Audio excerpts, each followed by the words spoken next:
Welcome, Namaste. I'm Saipriya. I work for Brihat. I think you've heard. And before we begin our conversation, I just wanted to give us a little context about our organization, what we do, and also what the series is about. So we're at Brihat. We call ourselves a culture engine.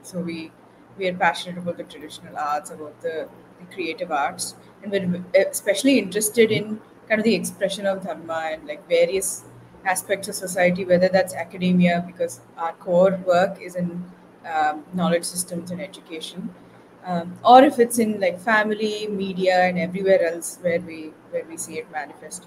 And so this little series is about kind of the expression of culture, etc., in creative media, especially in cinema. And we've done this sort of thing before. We have a little blog where we used to still sometimes review films and critique film.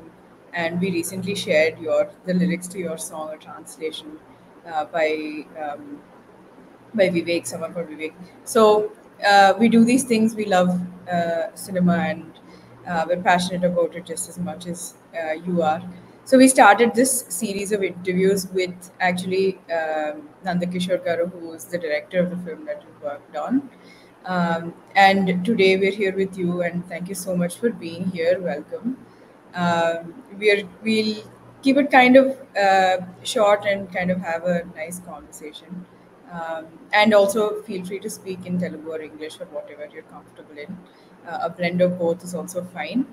Um, and yeah, that's it. So namaste. Warm welcome to you. So I will just start with talking about your song that we really loved. A lot of us really appreciated. Kavita Garu, who reached out to you, really loved the song as well, and she had Vivek translate and put it up on our site also, which is such a lovely thing. So again, it's a lovely song, Neeli Meghamulu, which kind of exemplifies our like cultural and religious ethos. It kind of proves how popular culture manifests in media so ubiquitously, and we don't see it. As we don't see it as often, rather. And again, how deeply we draw from our own epics, our itihas, our Puranas, to have these cultural references and language and the idiom, the allegory that kind of arises in kind of literature and the arts. And we don't notice it until we really dig deep, try and understand. Maybe if we just heard it, we wouldn't really notice it. So again, it's one of those things that when you're paying attention, you see it everywhere. Um, and this song also kind of bringing it into the new age. Still seeing this sort of lyrics literature out there is so heartwarming, because it serves as a bridge from the generation which kind of upheld and kind of knew these references so well, to the younger generation who knows nothing about it really, so making it more like accessible. So first, we'd really love to hear how this song came to be, the ideation, how you wrote it, and finally the music bit of it, all of that. So I would love to hear your story. Sure, sure, Sai Priya garu. But even before starting, I want to understand who are the general audience of these. Do I need to speak in English, or because talking about Nili Megamulu and using English is a bit awkward to me. But Yeah, అందుకనే in the yeah, beginning go మీరు తెలుగులో మాట చెప్పండి, అలా ఏం లేదు. This is for sure. a మీరు Telugu మీరు audience తెలుగులో as well. మాట్లాడగలిగితే మీన్స్ Sure, sure. Yeah, ఇద్దరం yeah, yeah. తెలుగులో మాట్లాడుకుందామంటే no problem to me. Fine. సరే సరే, ఓకే ఓకే, సరే, sure.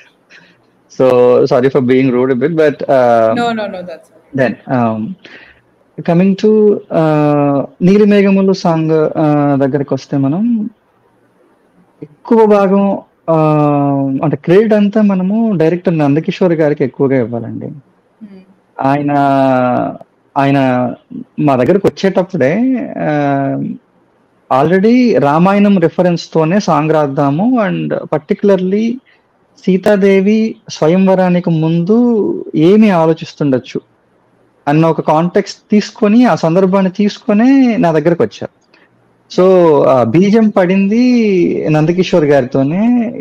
మీరు ఏదైతే ఇప్పుడు ఆ డివైన్నెస్ ఫీల్ అవుతున్నారో, ఒక మంచి పాట, తెలుగు పాట విన్న అనుభూతిని చెందుతున్నారో, అది ఆ గొప్పతనం అంతా కూడా మనం నందకిషోర్ గారికే ఇవ్వాలి. Is too good director with too good taste. తనకున్న కళాభిలాష చాలా గొప్పది యాక్చువల్లీ. సో పాట బీజం అయితే అది. తను నందకిషోర్ గారు నా దగ్గరికి ఈ సందర్భం తీసుకుని వచ్చారు. సీతాదేవి స్వయంవరానికి ముందు ఒకవేళ ఆలోచించుంటే ఏమని ఆలోచించుండొచ్చు అని. దానికి మేము ఫస్ట్ నుంచి అనుకుంది మెటాఫరికల్ గా, అంటే డైరెక్ట్ గా కాకుండా ఇండైరెక్ట్ గా సినిమాలో ఈ సాంగ్ ని ఎలా ప్లేస్ చేయొచ్చు, మన సరస్వతి ప్రసాద్ల కథతో ఎలా మనం కలపొచ్చు అనేది ఒక రఫ్ ఐడియా పెట్టుకున్నాము. దాని తర్వాత అది it took multiple directions and finally it came up really beautiful. అంటే మీకు సినిమాలో సాంగ్ ఒకే స్ట్రెచ్ లో ఉండదు, అన్ని పాటల్లాగా డైరెక్ట్ గా ఒకేసారి వస్తున్నట్టు ఉండదు. If you see the film, ఇది ఫస్ట్ నిజానికి ఎండ్ ఆఫ్ ది సాంగ్ చరణం చివరి భాగంతో మొదలవుతుంది సినిమాలో. అండ్ దెన్ మెల్లమెల్లగా అది మొదటి భాగంతో మొదలవుతుంది, బట్ తర్వాత చివరికి వెళ్తుంది, దాని తర్వాత మధ్యలోకి వచ్చి ఆగుతుంది. సో ఇలా రకరకాలుగా వాడారు దాన్ని సందర్భాన్ని బట్టి. That credit should go to again Nandakishore for using this song so well. దీన్ని ఎంత అద్భుతంగా ఆ ఎడిటింగ్ ప్యాటర్న్ లో వాడుకున్నందుకు కూడా. సో అండ్ వివేక్ సాగర్ గారికి థ్యాంక్స్ చెప్పుకోవాలంతే మనం. అంటే I never expected Vivek Sagar గారు can do this kind of tune actually. అంటే నా మొదటి సినిమా బ్రోచేవారెవరా వివేక్ సాగర్ గారితోనే మొదలైంది. సో నేను ఆయన్ని ఎప్పుడు వివేక్ సాగర్ గారు ఇట్లా పిలవను, వివేక్ అన్న అని పిలుస్తుంటాను. సో వివేక్ అన్న నేనైతే ఎక్స్పెక్ట్ చేయలేదు. అంటే కీడా కోలా అని ఇంతకు ముందు మా సినిమా ఉంటుంది, అందులో కూడా నేను ఒక 2-3 పాటలు రాశాను. ఆ మ్యూజిక్ ని విన్న తర్వాత ఈ సాంగ్ వచ్చేసి నందు నాకు చెప్పి వివేక్ సాగర్ మ్యూజిక్ డైరెక్టర్ అని ఈ ట్యూన్ వినిపించగానే ఐ వాజ్ లైక్ షాక్డ్. అసలుకి ఎట్లా వివేక్ అన్న ఇట్లాంటి ట్యూన్ ఇవ్వగలరు అని చెప్పేసి. So huge respect Vivek Sagar గారు ఫర్ దిస్. సో ముందు లిరిక్స్ రాసారా, ముందు ట్యూన్ విన్నారా? లేదు, ముందు ట్యూనే వచ్చింది నా దగ్గరికి. కంప్లీట్ ట్యూన్ వాజ్ దేర్, దానికే లిరిక్ రాశాను. సో అదే అగైన్ నందకిషోర్ గారు ఏం చెప్పారంటే, మీరు 10 సార్లు దాన్ని రివైజ్ చేసి you landed on the last iteration, the final one we see. 10 సార్లు రివైజ్ చేసాం అంటే ఇప్పుడు ఎట్లా అంటే ఒకసారి పాట రాసి మొత్తాన్ని 10 సార్లు రివైజ్ చేయడం that would be two tedious. అంతలా చేయలేదు. కాకపోతే కానీ దీనికి పెట్టిన effort I cannot call it శ్రమ. సో దీన్ని ఎంత ఇష్టంగా రాసుకున్నామంటే ఆ సందర్భానికి ఆ పవర్ ఉంది కదా. సీతమ్మ తల్లి స్వయంవరానికి ముందు ఏం ఆలోచించింది అనే సందర్భమే చాలా కొత్త సందర్భం. అండ్ ఇప్పటిదాకా సీతమ్మ వారిని ఎవరు చూపించినా కూడా, ఇప్పుడు రాముల వారికి ఏకపత్ని వ్రతుడు అన్న బిరుదు ఇచ్చేసి సీతమ్మ వారిని ఒక దేవత స్థానానికి ఎక్కిచ్చేసి ఆమె రాముడు గారు ఏం చెప్తే అది వింటుంది, ఏం చెప్పినా వింటుంది అని ఒక సబ్మిసివ్ ఫిమైన్ క్యారెక్టర్ లో సీతమ్మ వారిని ఇప్పటిదాకా చూసాం. అయితే నేను ఆలోచించిన విధానం ఏంటంటే సీత కూడా మన ప్రపంచంలో పుట్టిన ఒక మామూలు అమ్మాయే కదా, తనకి కూడా ఇటువంటి అంటే I don't want to just say only Sita's perspective, only Sitamma వారి దృక్పథమే కాకుండా అది జనరిక్ గా ఒక ఆడవారందరికీ కూడా ఎలా అప్లై అవుతుంది అన్నదాన్ని టచ్ చేయడానికి చూశాను కొంచెం అట్లా. సో సీతమ్మ వారు కూడా ఒక అమ్మాయే కదా, సీతమ్మ వారికి కూడా తను పెళ్లి చేసుకునే వాళ్ళ మీద చాలా రకాల హోప్స్ ఉండొచ్చు, చాలా రకాల ఆశలు ఉండొచ్చు. అలానే ఆ సిస్టమ్ ఇప్పుడంటే కొంచెం ఓపెన్ అప్ అవుతుంది సిస్టమ్, ఆడవాళ్ళకు కూడా అబ్బాయి నచ్చాడు నచ్చలేదు అని చెప్పడం. బట్ స్టిల్ ఐ ఫీల్ ఇప్పుడు నేను ఊరి నుంచి వచ్చాను, మా ఊర్లో ఇప్పటికీ కూడా ఒక అమ్మాయికి తన పెళ్లి కొడుకుని ఎంచుకునే విషయంలో వెసులుబాటు చాలా తక్కువ. సో తను ధైర్యంగా నాకు ఇలాంటి అబ్బాయి కావాలి అని చెప్తే నవ్వుతారు. అందంగా ఉండే అబ్బాయి కావాలి అంటే నీకెందుకు అందం అంటారు, డబ్బులు ఉండే అబ్బాయి కావాలంటే అవన్నీ చూడకూడదమ్మా అంటారు. So parents imposing on girl is too much. ఒకవేళ ఇదే మాట అబ్బాయి అంటే తనంత వాళ్ళంత అంటే అబ్బాయి ఇప్పుడు అందమైన అమ్మాయి కావాలి అంటే ఓకే మా వాడికి అందమైన అమ్మాయి కావాలంట, కట్నం ఇచ్చే అమ్మాయి కావాలంటే కట్నం ఇచ్చే అమ్మాయి కావాలంటే ఇలా పేరెంట్స్ కూడా అబ్బాయికి వంతపడుతుంటారు. కానీ అమ్మాయి ఒపీనియన్స్ చాలా సబ్మర్జ్ అయిపోతున్నట్టు నాకు అనిపించింది ఇప్పటికి కూడా. May not be applies to cities and major towns, but still villages లో ఇంకా మేజర్ పాపులేషన్ లో ఇదే ఫీలింగ్ ఉంది అని. సో నేను అందుకే కొంచెం పాతదైనా కానీ సీతమ్మ వారికి కూడా అంటే ఇప్పుడే ఇంత ఉంటాయి రెస్ట్రిక్షన్స్, ఇంకా సీతమ్మ వారి కాలంలో ఎంత ఉంటాయి. ఇన్ఫాక్ట్ ఒక లైన్ పాటలో ఉంటుంది, స్వయంవరం అనేది ఒక మాయే స్వయాన కోరు వీరు లేదా అని చెప్పేసి. అది చాలా ఐరానికల్ గా అనిపించి నాకు ఆ థాట్ వచ్చింది అనమాట. అంటే ఒక అమ్మాయి కోసం చాలా మంది దేశాల రాజుల్ని పిలిపించి ఆ అమ్మాయిని కూడా ఎదురుగా కూర్చోబెట్టి ఈ రాజులందరిలో కూడా ఎవరైతే ఒక పరీక్షని, అది కూడా తండ్రికి నచ్చిన పరీక్ష, తల్లికి నచ్చిన పరీక్ష, తండ్రికి నచ్చిన పరీక్ష, మిగతా రాజులకు నచ్చిన పరీక్షను పెట్టుకొని వాళ్ళ ధైర్య సాహసాలను మాత్రమే పరీక్షించేసి వీడు కరెక్ట్ మా అమ్మాయికి అని చెప్పేసి చేస్తారు. సో అది కొంచెం ఐరానికల్ గా అనిపించింది. మేబీ అప్పుడు రాజ్యాన్ని కాపాడుకోవడానికి వీటన్నిటికీ అవసరమేమో అటువంటి పరీక్షలు. So cannot criticize completely, but still ఎవరైతే పెళ్లి చేసుకుంటారో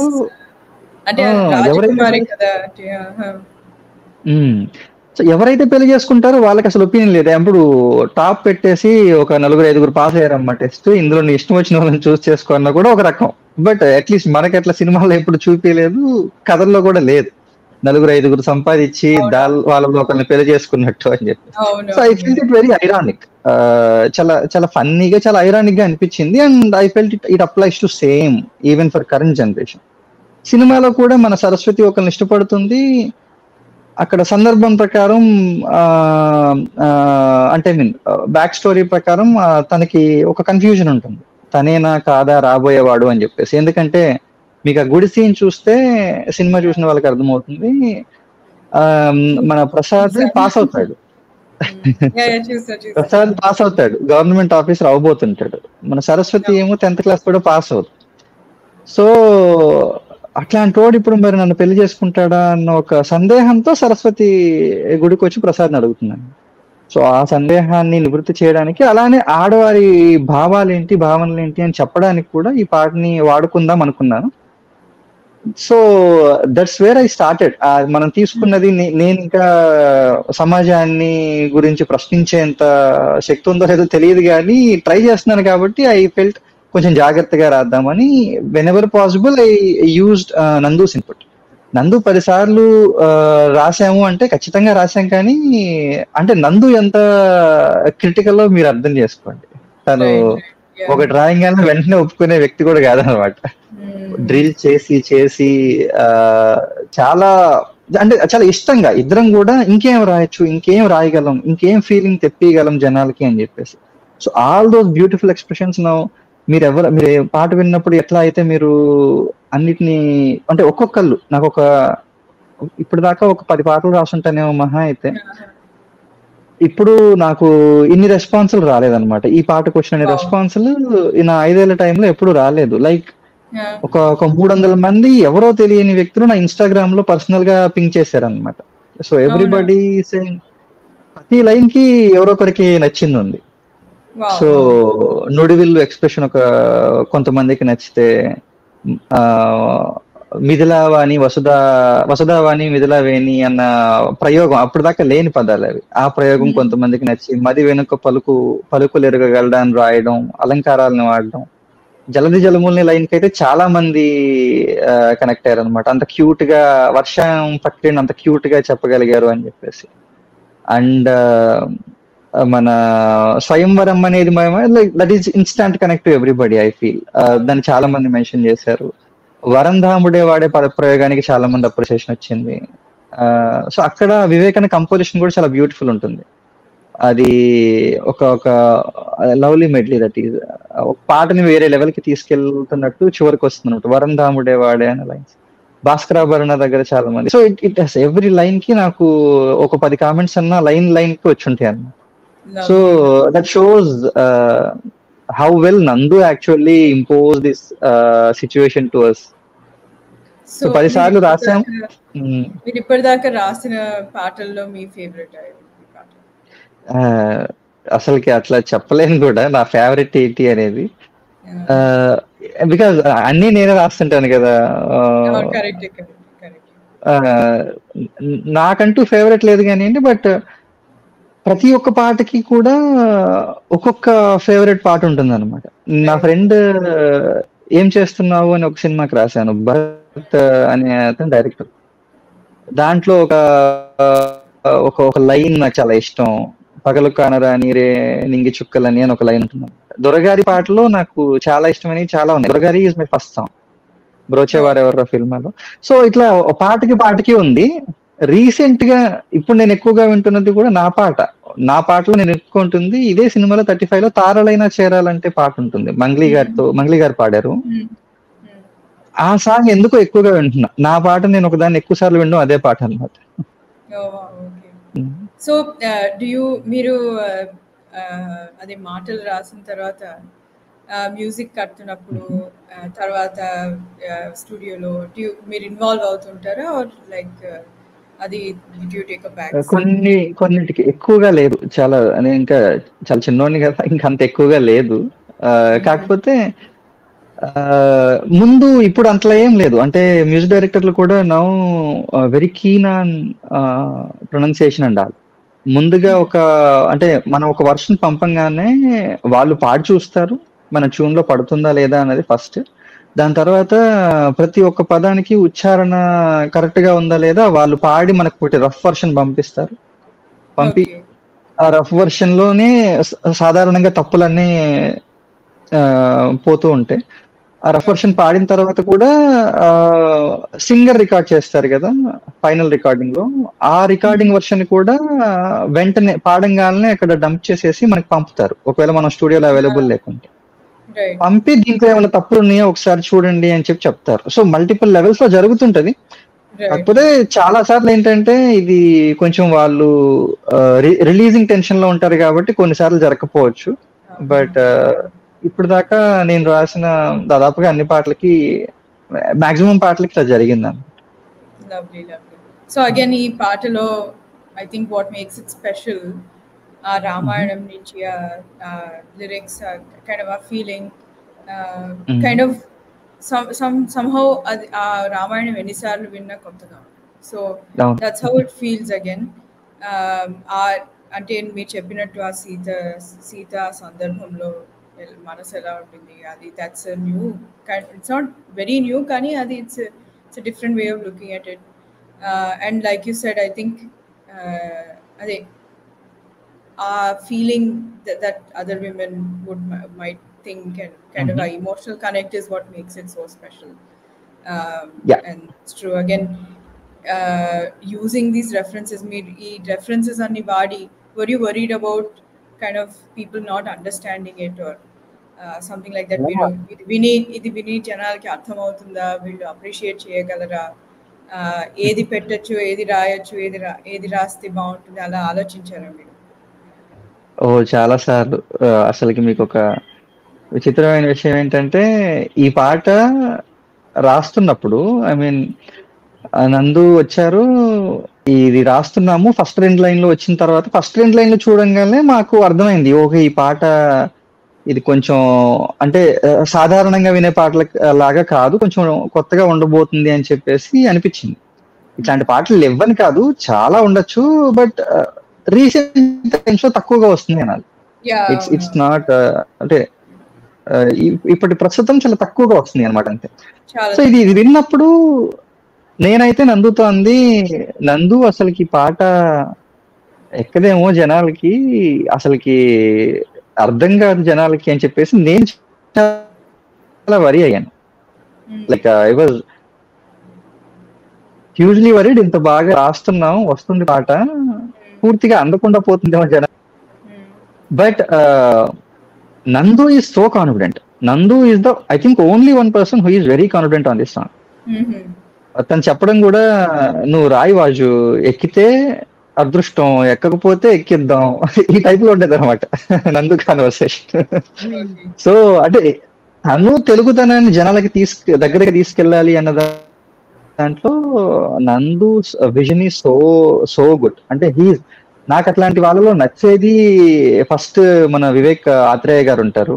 వివేక్ ఆత్రేయ గారు తను ఎంత చిన్న గ్యాప్ వచ్చినా కానీ తెలుగుదనాన్ని సినిమాలో పెడదామనే ఉద్దేశంతోనే ఉంటారు.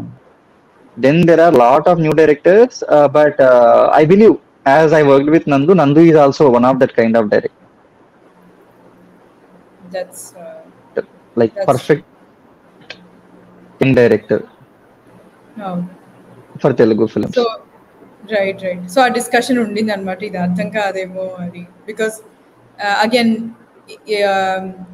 ఈ రెఫరెన్సెస్, ఇలాంటి రెఫరెన్సెస్ ఉన్న లిటరేచర్ ఎవరు చదవట్లే ఇప్పుడు, వాళ్ళకి అర్థమవుతుంది యంగ్ జనరేషన్కి. అండ్ తెలుగు కూడా అంత బాగా వచ్చి ఉండదు అందరికి. సో యూనో ఇప్పటికీ చాలా మంది నిజం. చెప్పండి ఇప్పటికి చాలా మంది sorry, I believe some connection issues, కొంచెం జిట్టర్ వస్తున్నట్టుంది ఇప్పుడు, కొంచెం జిట్టర్ వస్తున్నట్టుంది. Sorry for the connection issues maybe. But చాలా మంది జనాలకి అంటే నందు నేను పాట రాస్తున్నప్పుడు ఒకటి మాత్రం చెప్పండి. నందు నేను పాట రాస్తున్నప్పుడు ఒకటి మాత్రం గుర్తుంచుకున్నాము. ఓకే, సో నందు నేను పాట రాస్తున్నప్పుడు ఒకటి మాత్రం గుర్తుంచుకున్నాం. అది ఎట్లా అంటే, ఈ పాట ఓకే 90% జనాలకి అర్థం కాకపోవచ్చు, కాకపోతే ఇది వింటున్నప్పుడు మాత్రం వాళ్ళు ఒక డివైన్ ఫీలింగ్ లోకి వెళ్ళాలి అన్నది మాత్రం మా ఇద్దరికి కామన్ గోల్. ఇది వింటున్నప్పుడు ఖచ్చితంగా జనాలు అర్థం అయినా కాకపోయినా ఈ పాటను గురించి వాళ్ళు ఇంకొకసారి వినాలి అనుకునేట్టుగా ఉండాలి అన్నది. అందుకే ఆ పదాలు కూడా చాలా జాగ్రత్తగా చూస్ చేసుకొని రాశాను. అంటే నేను ఏకలవ్య శిష్యుడిగా ఫీల్ అవుతుంటాను సిరివెన్నెల సీతారామ శాస్త్రి గారికి. ఆయన నా గురువు గారిగా ఫీల్ అవుతుంటాను. గురువు గారు చాలా ఇంటర్వ్యూలో చెప్పేది ఏంటంటే, ముందు పాట వినదగిందిగా ఉండాలి. చాలా మందికి అర్థం వెంటనే, మనకి చాలా నార్మల్ పాట అయినా చాలా సున్నితమైన పదాలతో రాసినా కూడా పాట అన్నిసార్లు అందరికీ ఎక్కకపోవచ్చు, అన్నిసార్లు అందరికీ అర్థం కాకపోవచ్చు. కాకపోతే మనం ఎట్లా రాయాలి అంటే ఆ పాటని వాళ్ళకి రెండోసారి వినాలి అనిపించాలి. ఇప్పుడు మల్టిపుల్ టైమ్స్ వాళ్ళు వింటున్నప్పుడు ఆటోమేటిక్ గా అర్థం అవుతుంది. కాబట్టి మీ మొదటి means your first priority should always be how beautiful or how melodious the song is. ఎంత ఈజీగా వినగలుగుతున్నాము అన్నది ఇంపార్టెంట్ అని చెప్పారనమాట. సో దాన్నే పారామీటర్ గా పెట్టుకుని, అది కష్టమైన పాటలు రాస్తున్నప్పుడు ఇంకా ఈజీగా వినాలనిపించేలాగా ఉండాలి కదా. సో అదొకటి మేము జాగ్రత్త తీసుకున్నాం. Maybe that's why this is going that much. Right. So మీరు మ్యూజిక్ కట్టడం కూడా చాలా బాగా కట్టారు కాబట్టి లిరిక్స్ కైండ్ ఆఫ్ స్టేజ్ మీదకి వచ్చాయి అంటున్నారు. లైక్ యాజ్ ఇన్ వింటుంటే అర్థమయ్యేటట్టుంటే కూడా. ట్యూన్ అనే కాదు, ట్యూన్ ఖచ్చితంగా ఉంటుంది. బట్ దాంతో పాటు పదాల పొందిక అంటాం అనమాట. ఇప్పుడు నేను అందులో ఒక పదం ఉంటుంది. ఇప్పుడు స్టార్టింగ్ లైన్సే తీసుకోండి. నీలి మేఘములలో ధరణి తేజం, నయనాంతరంగములలో వనధీనాదం. వనధి అన్న పదం కొత్త పదం, ఇప్పుడు దాకా చాలా తక్కువ పాటల్లో వాడుంటారు వనధి. సో ఆ పదాలను ఎంచుకోవడమే కొంచెం క్యూరియాసిటీ కలిగించేలాగా, అట్ ది సేమ్ టైం వింటే బాగుండేలా. ఇప్పుడు వనధి వింటున్నప్పుడు ఎంత బాగుంది, సో జలధి, ఇట్లాంటి పదాలు వింటున్నప్పుడు బాగుండేలాగా జాగ్రత్తలు తీసుకున్నాం. అంటే మన భావం చెప్పడానికి చాలా పదాలు ఉంటాయి, కాకపోతే ఇప్పుడు నేను సంద్రం అని రాయొచ్చు, పర్యాయ పదమే. కాకపోతే అది వింటున్నప్పుడు కూడా అందంగా ఉండాలి, ఇంకొంచెం కొత్తగా ఉండాలి అన్నది ఎక్కువగా జాగ్రత్త తీసుకుని రాశాను. Obviously tune is obviously great. No, I understand now. As in మీరు లైక్ పదాలు వాడడం, ఆ పోయసీ, ఆ ఫ్లో అవ్వడం కూడా, that's what you are focused on, right? yes. So సాహిత్యంలో, like I think while writing, to be a writer, to be a lyricist, I think there's a long path. మీరు సాహిత్యంలో what have you been influenced by? మీరు మీరు ఏం చదివేవాళ్ళు, మీరు ఏమి వినేవాళ్ళు, వాట్ ఆర్ యువర్ ఇన్ఫ్లుయెన్సెస్? నాకు గొప్ప సాహిత్యం వచ్చని ఇప్పటికీ అనుకోవట్లేదు నేను. కాకపోతే ఇన్ఫ్లుయెన్స్ ఇస్ డెఫినెట్లీ అది చాలా నా చిన్నప్పుడు మా తాతయ్య గారు అని చెప్పాలి. మై ఇన్ఫ్లుయెన్స్ ఈజ్ మై తాతయ్య గారు, వెంకారెడ్డి గారు అని చెప్పేసి. ఆయనకున్న ఒక మంచి అలవాటు ఏంటంటే ఆయన లైబ్రరీ గ్రంథాలయానికి వెళ్ళేవాళ్ళు. అండ్ ఆయన వెళ్ళి పుస్తకం చదువుతుంటే నాకు చాలా హీరోయిక్ గా, చాలా స్టైలిష్ గా అనిపించేది అనమాట చిన్నప్పుడు. అసలుకి అంటే కాలు మీద కాలు వేసుకుని కుర్చీలో కూర్చొని గ్రంథాలయం బయట పెద్ద పుస్తకం వేసుకొని చదువుతుంటే ఐ ఫెల్ట్ వెరీ హీరోయిక్. నేను అందుకే అప్పుడు చిన్నప్పటి నుంచి దాంతో పాటు గ్రంథాలయానికి వెళ్ళేసి, లైబ్రరీకి వెళ్ళేసి పుస్తకాలకి దగ్గరగా ఉండడం మొదలు పెట్టాను. నేను చదివిని అంత పెద్ద సాహిత్యం లేదు. చిన్నప్పుడు మా ఊరు లైబ్రరీలో దాదాపుగా ఉన్న పుస్తకాలు చాలా చదివాను, కానీ ఇటువంటి సాహిత్యం అంటే తెలుసుకునే వయసు కాదు, చెప్పేవాళ్ళు లేరు. కాకపోతే దానివల్ల పుస్తకాలు చదవడం మాత్రం అలవాటైంది. అండ్ ఇప్పుడు వెనక్కి తిరిగి చూసుకుంటే చాలా సార్లు నాకు అనిపించేది ఏంటంటే, నేను స్వాతి వారపత్రిక అని వస్తుంది, స్వాతి వీక్లీ, దాన్ని చాలా బాగా చదివేవాడిని. చందమామ బాలమిత్ర కథలు అంటే చాలా ఇష్టం. చందమామ పుస్తకాలు, బాలమిత్ర కథలు చదివేవాడిని.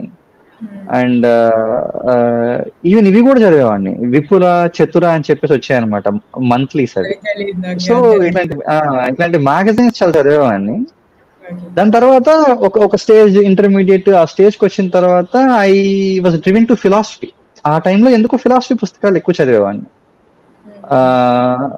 దెన్ ఐ ఫెల్ చాలా రీసెంట్ ఏజ్ లోనే, అంటే ఇంజనీరింగ్ ఈ టైంలోనే ఐ వాజ్ సాహిత్యపరంగా కొంచెం ఉత్కృష్టమైన పుస్తకాలు చదవడం మొదలైంది నా బీటెక్ ఈ వయసులో. శ్రీశ్రీ గారి కంటే ఎక్కువగా మూవ్ చేసే కవిత్వం ఎవరిది ఉంటుంది చెప్పండి? శ్రీశ్రీ గారు is the most fabulous writer to me. So Sri Sri గారి పుస్తకాలు, అలానే విశ్వనాథ సత్యనారాయణ గారి పుస్తకాలు, అంటే వేయి పడగల్ లాంటి పుస్తకాలు. Then huge fan of Mullapudi Venkataramana గారు. ఆయన చేసినట్టు హాస్యాన్ని పుట్టించడం ఇంతవరకు ఎవరు చూడలేదు, నేను వేరే వ్యక్తిని చూడలేదన్నమాట. సో ఆయన పుస్తకాలు చాలా బాగా చదివేవాడిని. These are the cultural references మన వాళ్ళు రాసిన. ఇంకా చెప్పాలంటే మన తెలుగు, నేను 10th క్లాస్ వరకు Telugu medium. I think that helped me a lot. So మా తెలుగు పుస్తకాల్లోనే కథలు ఉండేవి, మంచి మంచి కథలు, చాలా మంచి కథలు. బొండుమలని, పిపీలికం, చీమ కథ ఉండేది అనమాట ఒకటి, గిడుగు రామమూర్తి గారు గాని. సో వీళ్ళ కథలు, చిన్న చిన్న కథలు, కథానికలు చదివి చాలా ఇన్స్పైర్ అయ్యేవాడిని. So these are the ones. ఒక పర్ఫెక్ట్ తెలుగు మీడియం కుర్రోడ్ని కాబట్టి కొంచెం సాహిత్యం వచ్చింది అనుకుంటున్నాను. So that helps when I'm రాసేటప్పుడు. I think it definitely helps me the language you think in, the language you're most familiar with. How important do you think language is? Like మీరు ఈ references, not just Ramayanam, but any reference you make, మనం not just a cultural reference, but మనం language లో allegory, symbolism వాడేటప్పుడు, like how important is language to you as a lyricist, and how much do you appreciate it? Like for me the most important thing is language. Right. అంటే మనకి ఇప్పుడు అన్ని పదాలకి అర్థాలు అందరికీ తెలిసి ఉండాలన్న రూల్ ఏం లేదు, అది ఎవరికి తెలియదు కూడా. నేను కూడా రెగ్యులర్ గా ఏదన్నా కొత్త పాటల్లో ఏదన్నా పదాలు అర్థం కానప్పుడు డిక్షనరీ తీసేసి చూడడం. సంస్కృతం నాకు రాదు, ఏమన్నా సంస్కృతకు ఇష్టమైన పదాలు వాడినప్పుడు దానికి సంబంధించిన రెఫరెన్స్లు చూడడం. ముఖ్యంగా మన ఇతిహాసాలను దగ్గరగా పెట్టుకోవడం. ద ఫ్యాక్ట్ ఈజ్, నేను రామాయణం, భారతం, మహాభారతం ఇవన్నీ తెలుగులో చదివాను. కొన్నిసార్లు అయితే శ్లోకాలు పక్కన పెట్టుకొని ఆ శ్లోకాలతో తెలుగుని పెట్టుకొని, ఓహో దీనికి ఇట్లా వాడతామా. దీనివల్ల ఏంటంటే మనకి కొన్ని పదాలు మనకి రెగ్యులర్ గా తెలిసే పదం ఉంటాయి. ఇప్పుడు నీరుంది, వాటర్, నీళ్లు అంటానే ఉంటాం. బట్ దాన్ని జలము అనొచ్చని మనకి తెలియాలంటే కొంచెం ఒక రకం. This is very simple example. But గాలి ఉంది, గాలి అని చెప్పేసి మనం చాలా సింపుల్ గా అంటాం. ఇప్పుడు అనిలము అని తెలియాలంటే అది ఎక్కడన్నా ఒక చిన్న రెఫరెన్స్ ఈ పుస్తకాల్లో నుంచి తీసుకుంటాం అనమాట. అయితే the best books I believe Telugu అంటే మనం రాసే తెలుగు ఆ, చెప్పడానికి కాశీ మజిలీ కథలు యా ఇట్లాంటివి యా కొన్ని తెలుసు ఉంటాయి. నాకు. Yeah yeah. సో ఆ పుస్తకాలు అందులో తెలుగు చాలా శుద్ధమైన తెలుగు, ఒక ఒక ఒక మెట్టు పైకి తీసుకెళ్లే తెలుగు. Hmm, hmm. సో అట్లాంటివి చదివితే ఖచ్చితంగా ఇంకొంచెం బెనిఫిట్ ఉంటుంది అనుకుంటున్నాను. అవి చదివాను నేను. So maybe Right. Those help. Right. No, it makes sense. And this is why it's so important that మన లాంగ్వేజ్ లో మన కల్చర్ ట్రాన్స్మిట్ అవ్వడం. సో ఇలాంటి అవును. శుద్ధ తెలుగు ఎవరు చదవలేకపోతున్నారు ఇప్పుడు ఈ రోజులలో. And it's so I think it's a scary thought for us. మనకి లాంగ్వేజ్ పోతే ఏం పోతుంది, మనకి లాంగ్వేజ్ పోతే మన కల్చర్ చాలా వరకు మన కల్చర్ పోతుంది. ఈ కాశీ మజిలీ అమ్మ పోయినట్టే కదండి. భాష పోతే exactly. మాతృభాష అంటాం, అమ్మ పోయినట్టే కదా. Yeah, exactly. So I think again, I just wanted to stress on uh, the way we're able to package these, symbols, the allegories, the idiom, the similes, whatever it is. All of that is packaged in language, and I think it's such a crucial, medium to communicate. And again, in the creative arts, like storytelling, ఇవన్నీ language లో embed అయి ఉంటాయి. And I think it's so lovely that there's someone that appreciates reads and kind of is bringing back that sort of lyrics. మన పాత కాలంలో 80s 90s లో చూసే అప్పుడు కూడా మసాలా పాటలు ఉన్నాయి, కానీ అప్పుడు కొన్ని పాటల్లో కొన్ని even if it's a romantic song, దాంట్లో చాలా ఇలాంటి రెఫరెన్సెస్, ఇలాంటి పదాలు వాడడం ఉండేవి. So I feel like bringing that back is so lovely. I want to ask you a couple more questions, which is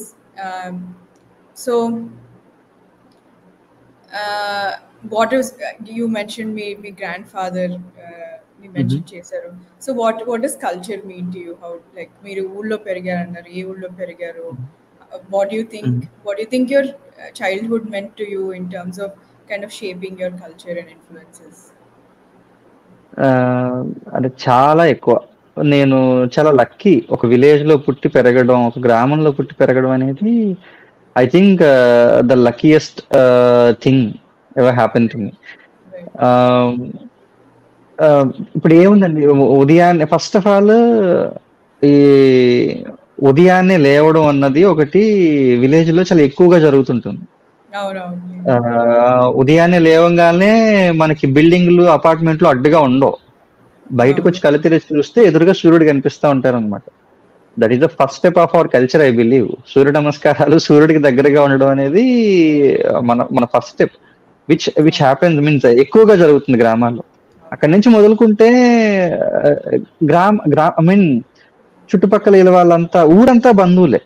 ఎక్కడికన్నా వీధిలోకి వెళ్తే, నేను సెలవులకి ఇంటికి వచ్చినప్పుడు ఒకసారి అలా వీధుల్లో వెళ్ళాను అనుకోండి, ప్రతి ఇంటి నుంచి ఏరా అబ్బాయి బాగున్నావు, ఎలా ఉన్నావు, ఏం అల్లుడు, ఏం చేస్తున్నావు, ఇట్లాంటివి లేకుండా అసలుకి జరగదు. సో ఆప్యాయతలు, అనుబంధాలు అర్థం అవ్వాలంటే ఆ చైల్డ్హుడ్ అనేది మీన్స్ ద రూట్స్, విలేజ్ అనేది చాలా క్రూషియల్ రోల్. ఏదైనా పండుగ వస్తే ఒక్కళ్ళ ఇంట్లో జరుపుకోవడం అనేది ఉండదు. ఈవెన్ వెరీ పర్సనల్ పండుగలు కొన్ని ఉంటాయి కదా, లైక్ ఫర్ ఎగ్జాంపుల్ దీపావళి తీసుకుందాం అనుకోండి, అందరిలో అందరూ ఫ్యామిలీతో జరుపుకుందాం అనుకుంటారు. బట్ ఊర్లో ఎట్లుంటది, ఎవరో ఒకళ్ళ ఇంట్లో తొందరగా టపాసులు కాల్చేసి తర్వాత వెంటనే పక్కోడి ఇంటికి వెళ్దాం, వాటి టపాసులు కాల్చేయడం, ఆ పక్కోడి ఇంటికి వెళ్ళడం. సంక్రాంతి లాంటి పండుగలు వస్తే, మీకు ఇప్పుడంటే భోగి మంటకి ఏం చేస్తున్నారో తెలియదు కానీ, చిన్నప్పుడు మేము మా ఊర్లో పక్కన జామాయిల తోటలు ఉండేవి, యూకలిప్టస్ ఫీల్డ్స్. సో అక్కడికి వెళ్ళేసి ఆకులు రాలిపోతాయి కదా, సో ఆ ఎండు కర్రలు, ఆకులు అన్ని రొల్లుకుంటూ గోతాల్లో వేసుకొని తెచ్చి భోగి మంట వేసేవాళ్ళం అనమాట. ఊరంతా కలిసి ఒక భోగి మంట, ఇంటి దగ్గర ఒక భోగి మంట. సో ఇక వినాయక చవితి వస్తే వేరు అసలుకి. వినాయక చవితి అయితే 10 రోజులు మండపంలో ఉండి భజనలు చేస్తా, నిమజ్జనం రోజు అయితే ఇంకా ఫుల్ రంగులు జల్లుకు.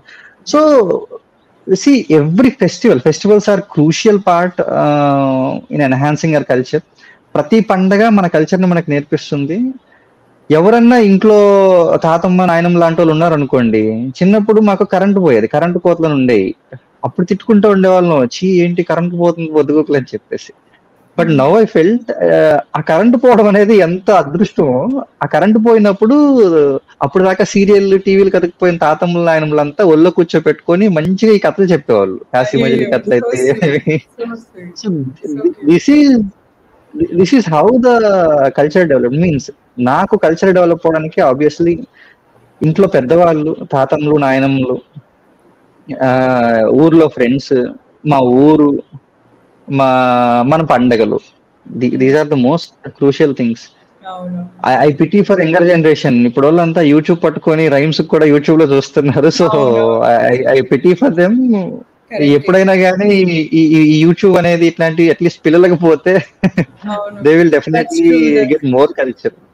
That's true. భాష లేదు, కల్చర్ అంతా వెస్టర్న్ కల్చర్, మొత్తం ఇంగ్లీష్. లైక్ మా కజిన్స్ కూడా అసలు తెలుగులో మాట్లాడరు, అందరు ఇలాగే ఉన్నారు. And which is why I asked you, like మీరు లిరిక్స్ రాస్తే ఎవరికి అర్థం అవ్వన్న భయం ఉండిందా అని. బికాస్ ఆ డిస్కనెక్ట్ వచ్చేసింది మన జనరేషన్ లో. అగైన్ ద కల్చరల్ ట్రాన్స్మిషన్ అంత నిజం నిజం. అంత లైక్ నేను ఇప్పటికి కూడా ఐటీ జాబ్ చేస్తుంటాను ఫర్ లివింగ్. నా కొలీగ్స్ కి ఏమన్నా పాట వినిపిస్తే నా కొలీగ్సే, నాకంటే కొంతమంది జస్ట్ 2-3 ఏళ్ళే చిన్నలు ఉండొచ్చు. చాలా ఒక నార్మల్ పాట కూడా 90% అర్థం కాని వాళ్ళు చాలా మంది ఉన్నారనమాట. అంటే it's so mixed up. But మనమే ఏదో ఒకటి చేసుకోలేము. అట్లీస్ట్ నాలాంటి వాళ్ళు ఇట్లాంటి పాటలు ఇంకొంచెం ఎక్కువ రాస్తుంటే ఉండేవి ఈ పాటలు కాబట్టి తప్పకుండా తెలుసుకుంటారు తొందరలో. దట్స్ ట్రూ అండి. అగైన్ మనం again like I would believe that మనకి if you're capable of it and if you're writing such a way, మనకి దాన్ని తగ్గించి జస్ట్ ఫర్ ప్యాకేజ్ చేయడం అనేది దట్స్ అ లిటిల్ బిట్ దిగజారడం అనమాట. మనం ఒక స్థాయిని, ఒక ఆర్ట్ని అలా చూస్తే like it's not good. It's context ని బట్టి. అగైన్ ఈ మూవీలో I think it sat so well, and because the rest of the atmosphere, aesthetic background అన్ని కరెక్ట్ గా కూర్చున్నాయి కాబట్టి I feel like పార్ట్ అని కొంచెం ఎగ్జాంప్లిఫై అయింది, కొంచెం ఎలివేట్ అయింది. Same thing may not have I'm just saying may not have been appreciated in a different context. Which is so lovely that I think both of you got together, worked on 35. So how was your experience in this film? Like, what did you think overall? Are you happy with the film and how it turned out? What do you think? అంటే ఇంతకంటే happy ఉండకపోవచ్చు అనమాట. ఇప్పుడు I already told you right. అంటే beautiful songs are there. నాకు ఒక 3 పాటలు 4వ పాటకి చిన్న సహాయం మాత్రం చేశాను. 3 పాటలు చిన్నాయిది వింతలోకం అనే పాట విజయప్రకాష్ గారు పాడారు. దానికి నాకు చంద్రబోస్ గారి నుంచి అప్రిషియేషన్ వచ్చింది. మన లిరిసిస్ట్ చంద్రబోస్ గారు he personally call me for చిన్నాయిది వింతలోకం అండ్ తారలైన చేరాలంటే పాట కోసం. సో అందులో ఏంటంటే 3 రకాలైన పాటలండి నేను రాసింది. ఒకటి చాలా సింపుల్ గా లాంగ్వేజ్, చాలా సింపుల్ లాంగ్వేజ్ ని వాడి చాలా సున్నితమైన భాషలో ఒక కొత్త పందాన్ని చెప్పడం. అంటే అంటే నందు తీసిందే సినిమా ఈ పర్పస్ కోసం. మనకి నేర్చుకుంటున్నాం కానీ మనం బట్టి ఎక్కువ కొడతాం. చిన్నప్పుడు అంతా ఈవెన్ బీటెక్ వరకు కూడా బట్టి కొడుతుంటానే ఉంటాం మనం. కాకపోతే అర్థం చేసుకొని చదివితే ఇంకా బాగా ఉంటుంది కదా. మనం పైకి వచ్చినా రాకపోయినా కనీసం మనశ్శాంతి ఉంటుంది కదా. అర్థం చేసుకోవడానికి ప్రశ్నలు అడగాలి. ఎవరికి ఒకటి చెప్పంగానే టక్కుమని అర్థం కాదు కదా, ప్రశ్నలు అడగాలి. సో ఒక ప్రశ్నలు అడగడం అనే బాగా ప్రశ్న అడిగే పిల్లోని క్రిటిసైజ్ చేస్తూ ఉంటారు. I know it very well. BTech లో నేను క్వశ్చన్లు అడిగేవాడిని. క్వశ్చన్లు నేను అడిగితే లెక్చరర్లు తిట్టేవాళ్ళు, స్టూడెంట్స్ తిట్టేవాళ్ళు. కొన్నిసార్లు స్టూడెంట్స్ ఎంజాయ్ చేసేవాళ్ళు అనుకోండి, నేను అడిగితే క్లాస్ అయిపోద్ది అని చెప్పేసి. But I felt it. ఈ ప్రశ్నలు అడగడం అనే ఇదే పోయింది అనమాట. ఒక ప్రశ్న అడిగేవాడిని మనం ఏదో చులకనగా చూస్తుంటాం, ఎందుకు ఇట్లా అడుగుతున్నాడు అని చెప్పేసి. But that's where learning starts. So ఆ పాట దాని మీద రాయడం, అది అంత సున్నితమైన భాషలో రాయడం, చాలా ఫన్నీగా రాయడం, కొంచెం ఇట్లాంటివి ఒక పాట. మోటివేషన్ పరంగా తారలైన చేరాలంటే ఈ సూపర్ పాట. దాని ఎండ్ ఫిలాసఫీ నాకు చాలా ఇష్టం అనమాట. అంటే ఆ శూన్యంగా మొదలయ్యే ప్రయాణం పూర్ణంగా ముగిసే నాటకం అన్న లైన్స్ కానీ, వేధించే వరమే జీవితం అన్న లైన్స్ కానీ, ఇట్లాంటి ఫిలాసఫీని రాసే స్కోప్ వచ్చింది ఆ పాటలో. So Right. Yes. సో తారలైన చేరాలంటే దర్శనంగా అంటే ఇంకా నీలి మేఘముల్లో చెప్పాల్సిన పని లేదు. నీలి మేఘముల్లో పాట అంత ఉత్కృష్టమైన అంటే మీన్ ఐఎమ్ స్టిల్ సేయింగ్ చాలా మంది ఇది సంస్కృతంలో రాసిన పాట అనుకుంటున్నారు కొంతమంది. I'm still No. Saying it is pretty plain Telugu, చాలా సున్నితమైన తెలుగు. ఇట్లాంటి పాటకి అంత అప్లాజ్ రావడం అనేది I was never expected. So ఇంతకంటే హ్యాపీగా ఒక సినిమాకి ఉండకపోవచ్చేమో. 35 is such a great gem in my filmography. Sounds so good. I think you're right. I feel like because it was so well done overall, and me lyrics just really elevated the film and took it somewhere else. I feel like Yes. again, I'm so glad that people are appreciating it, even like and kind of understanding it. Here, And again, like I taking said, one second. yeah. Yeah, I need to say thanks to Nandu, not because he chose me as a lyricist. ఇట్లాంటి ఒక cinema తీయగలగడం, దానికోసం ఇంత శ్రమపడి, నాకు తెలిసే చిన్న కష్టం ఏం కాదు, 3-4 ఏళ్ల కష్టం ఉంది దాని వెనకాల. ఒక ప్రొడ్యూసర్ ని ఒప్పించి సినిమా కోసం క్యాస్ట్ ని ఒప్పించి ఒక తెలుగుతనాన్ని తెర మీదకి తీసుకురావడానికి తను చేసిన కృషికి వి షుడ్ ఆల్ ప్రైజ్ నందు ఫర్ ఎవర్. అంత అద్భుతంగా ఒక సినిమాని అంత టేస్ట్ కి అటువంటి కళాభిలాష ఉండడం అనేది చాలా గొప్ప. సో ఐ సిన్సియర్లీ థ్యాంక్స్ నందు for this. True. So again, ఈ జనరేషన్ లో తక్కువ ఉన్నారు అలాంటి like again he went like పాత కాలంలో ఉండే కైండ్ ఆఫ్ ఆర్ట్ కి కొంచెం ఇంపార్టెన్స్ ఇచ్చి అలాంటి మీరు రాసిన లిరిక్స్ కొంచెం like vintage, they belong in the past లాగా ఉన్నాయి. And that's such a lovely nostalgic feeling. So that's ఇప్పుడు దీన్ని మనం వింటేజ్ అంటున్నాం కదా, లైక్ ఫ్యూచర్ లో కొత్త సినిమా అనాలని కోరుకుంటున్నాను నేను. అరే తెలుగులో వచ్చిందిరా కొత్త సినిమాలు ఇట్లా ఉంటాయి, పాత సినిమాలు కొంచెం వేరేగా ఉండే అనాలని నాకు కోరిక. That's good. That's nice. It's so nice. So I think that's all I have for you. Thank you so much for joining us. Thank you for telling your story. I loved hearing about your childhood in your village. I feel like all of those things shape the person and shape the art that they produce. And that's what like cultural storytelling is. I feel like the entire thing manak teliyakundane all of it influences us in ways that we can't kind of fathom. And that's what we love at Brihat. We talk a lot about cultural storytelling, creative process, and all of these things. And I loved hearing about your work on this film. So thank you so much for coming. Poddune, thank you so much for joining us. It was lovely having you. Yeah. So thank you. I feel like it froze. I'll just wait for 1 second. Oh, well, a pleasure is mine. Thank you for this interview. Means young talent ని మీ ప్రయత్నాన్ని ఖచ్చితంగా అభినందించాలి. So thank you so much for breath and thank you so much to you. Thank you.